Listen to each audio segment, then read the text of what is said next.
Антибактериальная одежда с использованием наночастиц меди. В Екатеринбурге молодые предприниматели совместно с учеными придумали особый состав, которым предлагают обрабатывать различные ткани. Использовать их можно и в быту, и в армии, и даже в космосе. С подробностями Кирилл Бортников. Только с первого взгляда это обычные носки, но в волокнах ткани содержатся наночастицы меди. Если приглядеться, они переливаются на свету. Носки стали антибактериальными после того, как их пропитали в специальном растворе. Добавляем растворы солей меди, из которых будут выделяться наночастицы, которые впоследствии вступят в реакцию с биополимером, который будет их стабилизировать. Компоненты смешиваются в течение 15 минут, затем еще почти 6 часов, и состав с наночастицами меди готов. Рецептура сертифицирована. И помещаем в основной раствор для пропитки в течение 4 часов. После этого носки должны высохнуть естественным образом. Это обязательное условие. Наночастицы меди так прочно вживляются в ткань, что даже после 50 стирок эффект сохраняется. Результат на снимках с микроскопа.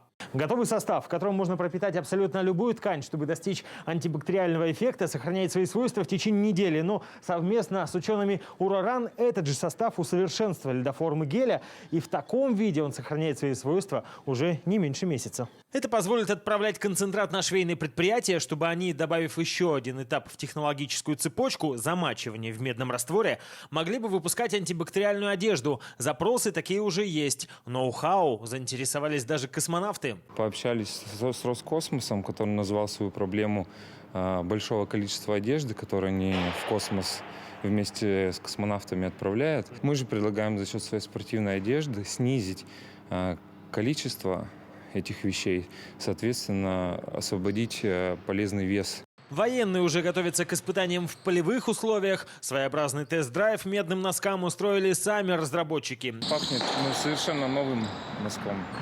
Этими же частицами меди разработчики уже пропитывали ткань для медицинских масок. Получилась многоразовая защита от коронавируса.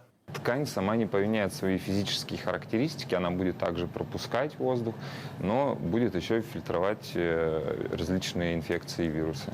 Но и на этом специалисты не остановились, а дошли до ручек дверных. Разработчики предлагают на эти поверхности напылять всю ту же медь. Технология обеззараживания поверхности при помощи меди уже заинтересовались собственники многих бизнес-центров. Кирилл Бортников, Максат Сапаргильдиев, Геннадий Лгунов и Лена Галеева. Вести, Екатеринбург.